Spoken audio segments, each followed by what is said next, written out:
nagsisimula ang palabas sa ating pangunahing karakter na si Momi, na nagkukwento kung paano siya mahilig sumayaw noong bata pa siya. Madalas siyang mag-perform sa mga event sa paaralan at pinupuri ng lahat dahil sa kanyang talento. Palagi niyang pinangarap maging isang K-pop idol. Ngunit habang lumalaki siya, unti-unting bumagsak ang kanyang pangarap dahil sa kanyang hitsura. Hindi siya umabot sa pamantayan ng kagandahan sa Korea, kaya't sinabihan siya ng mga tao sa paligid niya na pangit siya. Dahil dito, madalas siyang binubuli sa paaralan at naging socially isolated. Pati ang kanyang ina ay hiniling na itigil na niya ang pagsasayaw. Sinasabing wala siyang mararating dahil sa kanyang pangit na mukha. Sa kasalukuyan, si Momi ay 27 taong gulang at nagtatrabaho sa isang accounting firm. Ang kanyang buhay ay malayo sa kanyang pinangarap, ngunit patuloy pa rin siyang nagnanais na mag-perform sa entablado. Kaya't isang araw, nagpasya siyang magsimula ng live streaming session sa social media habang nakasuot ng mask at wig. Sa mga sumunod na araw, ipinapakita niya ang kanyang mga sexy na sayaw sa mga mapang-akit na kasuotan at nakakatanggap ng pagmamahal at pera mula sa kanyang mga tagahanga. Sa kalaunan, naging #1 streamer si Momi sa platform at kilala siya bilang The Mask Girl. Sa sumunod na eksena, makikita natin si Momi at ang kanyang pinakamatalik na kaibigan na papasok sa trabaho. Pagdating nila, napansin nilang ang isang mas batang at magandang katrabaho na si Arum ay nagsaserve ng kape sa mga kalalakihan sa opisina. Halos lahat ng lalaki sa opisina ay tila humahanga sa kanya, na labis namang ikinainis ng ibang babae. Makalipas ang ilang sandali, dumating ang kanilang manager na si Park sa opisina, at ikinwento ni Momi kung paano siya naiiba sa ibang mga lalaki. Siya lamang ang tumanggi sa kape ni Arum at sinabihan itong huwag na itong gawin muli dahil hindi naman ito bahagi ng trabaho niya. Inilahad na may malaking crush si Momi kay Park at inilarawan kung gaano siya kahusay at mabait. Gayunpaman, aminado siyang hindi niya ito kailanman aaminin dahil may asawa na si Park at matapat ito sa kanyang misis. Bukod pa rito, iniisip ni Momi na inuuna ni Park ang trabaho, nang hindi nalalaman na ginugugol ni Park ang buong araw sa desk niya sa pag-photoshop ng six-pack sa kanyang katawan. Kinabukasan sa trabaho, napansin ni Momi na pinagsasabihan ni Park si Arum dahil sa pagkakamali sa report nito. Iniutos niyang mag-overtime ang dalaga para tapusin ang trabaho, at pumayag naman ito. Nang maglaon, nakaramdam ng awa si Momi sa dalaga at pinaalalahanan siya na huwag masyadong dibdibin ang mga sinasabi ni Park. Sinabi niyang ginagawa lang ito ng kanilang boss para mailabas ang tunay na potensyal ng bawat isa. Pagkatapos ng kanyang payo, umalis na si Momi ngunit napagtanto niyang naiwan niya ang kanyang ID card sa mesa niya. Pagbalik niya sa opisina, nagulat siya nang makita sina Arum at Park na magkasama. Galit si Arum dahil pinagsigawan siya ni Park, ngunit ipinaliwanag nitong kailangan niyang umarte sa ganitong paraan sa harap ng iba. Di nagtagal, nagsimulang magyakapan ang dalawa, na ikinagulat ni Momi. Pag-uwi sa bahay, labis na nasaktan si Momi, kaya't nagpakalasing siya at nagsimulang sumayaw habang naka-livestream. Habang sumasayaw, isa-isa niyang hinubad ang kanyang damit hanggang sa tuluyang naging hubot-hubad siya sa harap ng camera, na labis na ikinagulat ng kanyang mga manonood. Dahil sa ginawa niya, agad siyang nasuspinde mula sa streaming platform, ngunit nagawa ng kanyang mga taga-subaybay na i-record ang live footage niya. Kinabukasan, nagising siyang may hangover at nadiskubring nasuspinde ang kanyang account. Dahil dito, labis siyang nainis at nagpasya siyang maghiganti kay Arum na sinisisi niya sa lahat ng nangyari. Sa trabaho, nilapitan niya ang grupo ng mga tsismosa at sinabi sa kanila na nakita niyang magkasama sina Arum at Park sa opisina noong nakaraang gabi. Lahat ay nagulat sa kanyang sinabi, at mabilis na kumalat ang balita. Sinimulan ng mga babae na husgahan si Arum dahil sa pakikipagrelasyon sa lalaking may asawa, habang naiinggit naman ang mga lalaki dahil nakasiping ni Park ang pinakamagandang babae sa opisina. Hindi nagtagal, nalaman din ng HR ang sitwasyon at ipinatawag ang dalawang sangkot upang disiplinahin. Pagkatapos, habang palabas na ng opisina, nilapitan si Momi ng tahimik at nerdy na katrabaho niyang si Ju Onem. Mukhang may mahalagang sasabihin ito, pero sa huli, umurong ang kanyang loob at umalis nang hindi nagsasalita. Pagkatapos nito, napansin ni Momi si Park na lasing na nakatayo sa gilid ng daan at naawa siya rito. Tinanong niya ang address nito para matulungan siyang makauwi, pero sobrang lasing si Park at hindi makasagot. Bigla itong naglakad palapit sa kalsada,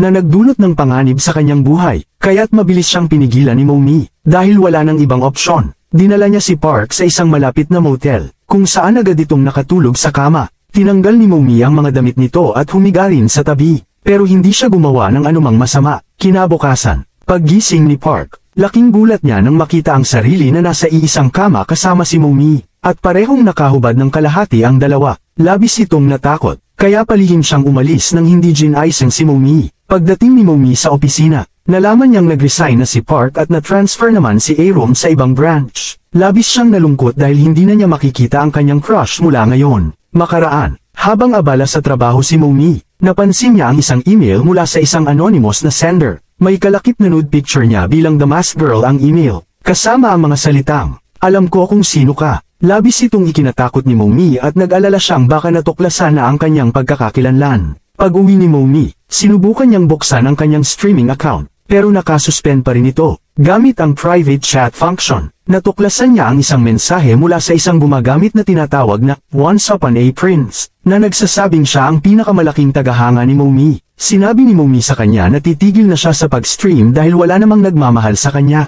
Ngunit sinabi ng lalaki na hindi ito totoo at hinikayat siyang ipagpatuloy ang kanyang mga kamanghamanghang performance. Natuwa si Momi, dahil alam niyang may isa pa ring nagmamalasakit sa kanya. Sa kabilang banda, nalaman natin na ang kanyang pinakamalaking tagahanga ay walang iba kundi ang tahimik niyang katrabaho na si Onam. Sa susunod na eksena, nalaman natin ang kaunting background ni Onam. Isinalaysay niya kung paano siya lumaki bilang isang chubby na bata at madalas siyang binubuli dahil dito. Pakiramdam ni Onam ay naiwan siyang mag-isa at unti-unting naging parang invisible sa mga tao sa paligid niya. Noong kabataan niya, nagsimula siyang manood ng mga adult animated na palabas at kalaunan ay na-addict siya rito. Nang tumanda siya, nagsimula siyang manirahan kasama ang isang life-size na manika at itinuturing niya itong parang nobya niya. Nahihirapan din siyang makipag-eye contact sa mga babae at karaniwang tumitingin lang sa kanilang mga kamay. Sa opisina, madalas tumingin si Onam kay Momi mula sa malayo at natutuwang pagmasdan siya. Isang araw, habang inaabot sa kanya ni Momi ang isang report, napansin ni Onam ang dalawang nunal sa kamay nito at ang bagong green na nail polish. Nang gabing yon, umuwi siya at nagsimulang manood ng Masked Girl, na kamakailan ay naging labis niyang kinahuhumalingan. Di nagtagal, nagsimulang sumayaw ang babae, at nakilala ni Onam ang dalawang nunal sa kanyang mga kamay pati na rin ang berdeng nail polish. Dito niya napagtanto na ang Masked Girl ay walang iba kundi ang katrabaho niyang si Momi. Mula noon, lalo siyang nahumaling sa kanya at pinuno ang kanyang dingding ng mga litrato nito. Nagsimula siyang mag-isip ng mga pantasya tungkol sa kanilang kinabukasan at kung paano siya magmamahal sa kanya balang araw. Ngunit nang mapanood ni Onam si Momi na naging ganap na hubad sa stream, nadismaya siya at nainis. Kinabukasan, nilapitan niya si Momi sa opisina at sinubukang magtapat ng nararamdaman. Ngunit natakot siya at umalis. Sa labas ng opisina, nakita niyang tinutulungan ni Momi ang lasing na si Park, na ikinaselos niya. Sinundan niya ang dalawa hanggang sa isang motel at inisip niyang magtatalik sila, na lalo pang nagpagalit sa kanya. Bilang resulta, umuwi siya at nagpasya na padalhan ng email si Momi na may kasamang hubad na larawan nito upang takutin siya. Sa kasalukuyan, nag-chat-chat pa rin sina Momi at Onam nang itanong ni Momi kung maaari silang magkita ng personal. Natuwa si Onam, pero bago siya makasagot, sinabi ni Momi na huwag nang mag-abala dahil may isa pa siyang fan na nagngangalang Handsome Monk na nag-anyaya na sa kanya. Lalong nagalit si Onam sa narinig at nagpasya siyang alamin pa ang tungkol sa bagong lalaki. Kinabukasan, nakipag-date si Momi kay Handsome Monk habang nakasuot ng maskara. Nagpunta sila sa isang restoran, at nakaramdam si Momi ng kaba at pag-aalinlangan na alisin ang kanyang maskara. Ngunit pinilit siya ng lalaki. Sinasabing gusto niyang makita ang totoong mukha niya. Nang tuluyan ng alisin ni Momi ang maskara, nagsimulang purihin ng lalaki ang kanyang kagandahan. Sinabi niya na maganda siya at mas kaakit-akit pa kaysa sa inaasahan. Dahil dito, lumakas ang kumpiyansa ni Momi, at nagkaroon sila ng masayang oras sa pag-uusap at pag-inom. Ilang sandali pa, nang pumunta si Momi sa banyo, ipinakita ng lalaki ang kanyang tunay na kulay at nag-tweet tungkol sa kanya. Sinabi niyang mas pangit pa ang Masked Girl kaysa sa kanyang inaasahan. Gayunpaman, plano pa rin niyang makipagtalik sa kanya at pinanggako sa mga tagahanga na magpo-post siya ng litrato nito kapag nalasing na siya. Samantala, si Onam ay nasa bahay nang makita niya ang post. Labis itong ikinabahala niya at sinubukang tawagan si Momi pero nabigo siya. Sa huli,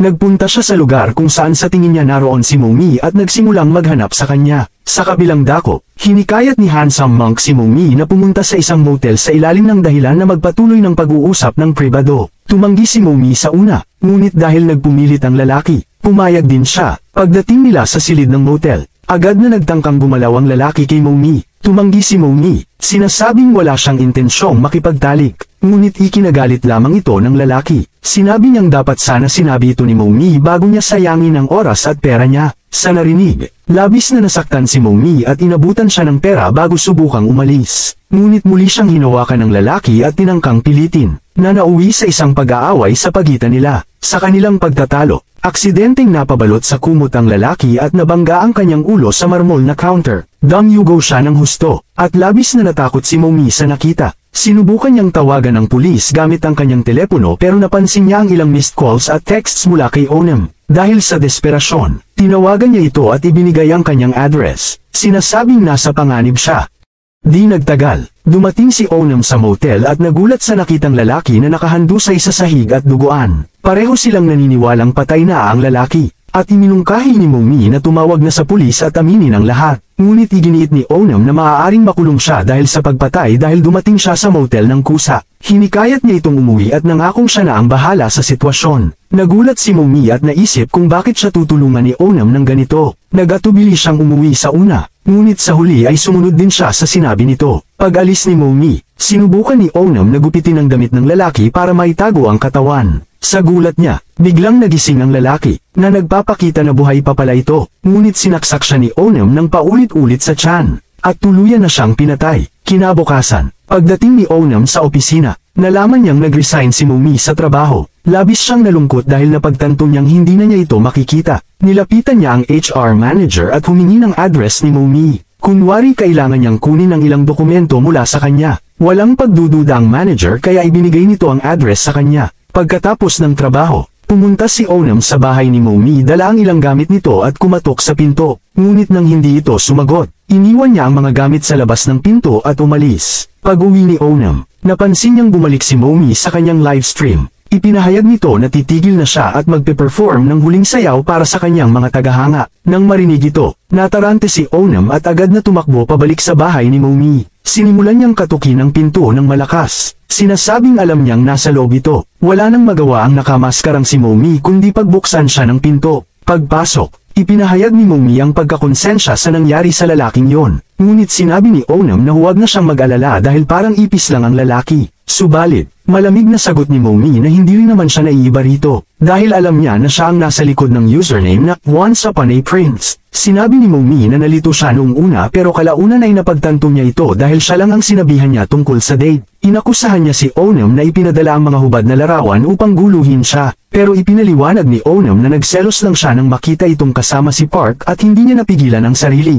Habang tumatagal ang pag-uusap, sinabi ni Momi na balak na niyang magsimula ng bagong buhay. Kaya siya nag-resign sa trabaho. Ipinahayag niya na burahin na niya ang alaala ng nangyari at aalis na sa lugar na ito. Ngunit ikinagalit ito ni Onem dahil ayaw niyang tumigil si Momi sa pag-livestream. Sa kanyang galit, bigla niya itong itinulak sa kama at sinimulang pilitin ito. Nagtangkang lumaban si Momi noong una ngunit kalaunan ay natahimik na lamang habang patuloy ang pag-abuso ng lalaki. Ilang sandali pa, napansin ni Onem na may kakaiba sa likod ng maskara at inalis ito sa mukha ni Momi. Nakita niya na balot ng benda ang buong mukha ni Momi, na nagpapahiwatig na nagpa-plastic surgery ito. Bigla siyang kinabahan at tinanong kung bakit ito nagpa siya ng ganoong hakbang. Ngunit biglang ipinihit ni Momi ang lalaki at kinuha ang isang ice pick mula sa malapit na mesa. Nakagugulat, sinimulan niya itong saksakin sa leeg ng paulit-ulit habang sumisigaw sa sakit si Onem. Sa huli, namatay si Onem, at bumuhos ang luha ni Momi habang nagtatapos ang episode.